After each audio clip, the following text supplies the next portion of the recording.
நம்ம Ashwin sweets and snacks export பண்றதுக்கு 7373041434 மற்றும் www.ashwinsweets.com கான்டாக்ட் பண்ணுங்க.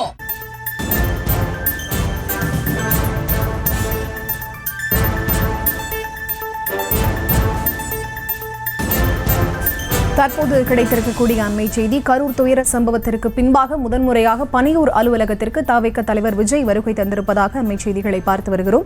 விவரங்களோடு இணைகிறார் எமது செய்தியாளர் சுமன். அவரிடம் பேசலாம். வணக்கம் சுமன். முதன்முறையாக தற்போது அந்த கரூர் துயர சம்பவத்திற்கு பின்பாக தவிக தலைவர் விஜய் வருகை தந்திருக்கிறார். என்ன விஷயத்திற்காக அவர் வந்திருக்கிறார்? அவருடன் வேறு யாராவது வருகை தந்திருக்கிறார்களா? விவரங்கள். வணக்கம் ஸ்ரீதா. அதாவது தமிழக வெற்றி கழகத்தின் சார்பில் கடந்த மாதம் 27ஆம் தேதி இந்த கரூர் வேலுசாமிபுரத்தில் ஒரு பிரச்சார பரப்புரை தமிழக வெற்றி கழக தலைவர் விஜய் மேற்கொண்டார்.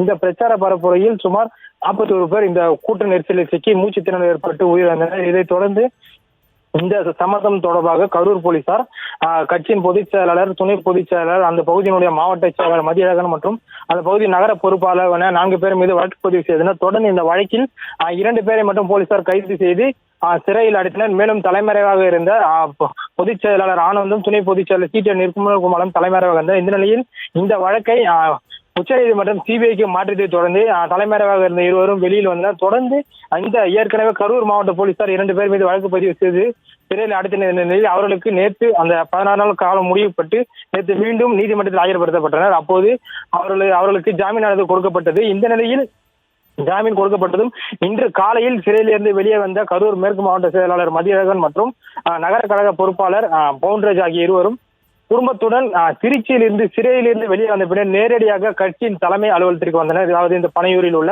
கட்சியின் தலைமை அலுவலகத்திற்கு வந்து பொதுச் செயலாளரை சந்தித்தனர். அதன் பின்னர் தவிக தலைவர் விஜய் நீலாங்கரையில் உள்ள அவரது இல்லத்தில் இருந்து கட்சியின் தலைமை அலுவலகத்திற்கு வந்திருந்தார். தொடர்ந்து அவரை தவிக தலைவர் விஜய் இந்த சிறைக்கு சென்ற இந்த 2 கரூர் மேற்கு மாவட்ட செயலாளர் மதியழகன் குடும்பத்தையும் அவருடன் இருந்த நகர கழக பொறுப்பாளர் பவுன்ராஜ் குடும்பத்தையும் சந்தித்து சுமார் 30 நிமிடமாக விஜய் சந்தித்து பேசினார். அதாவது என்னென்ன சந்தித்து பேசினார் என்ற தகவல் தொடர்ந்து வெளிவரும் என தெரிவிக்கப்பட்டது. தொடர்ந்து விஜய் 30 நிமிடமாக சந்தித்து பேசிவிட்டு காரில் ஏறி மீண்டும் தன்னுடைய நீலாங்கரை இல்லத்திற்கு புறப்பட்டார்.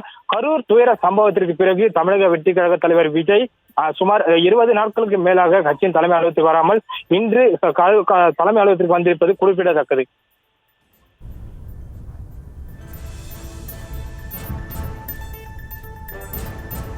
விவரங்களுக்கு நன்றி சுமன். நம்ம Ashwin sweets and snacks export பண்றதுக்கு 7373041434 மற்றும் www.ashwinsweets.com கான்டாக்ட் பண்ணுங்க.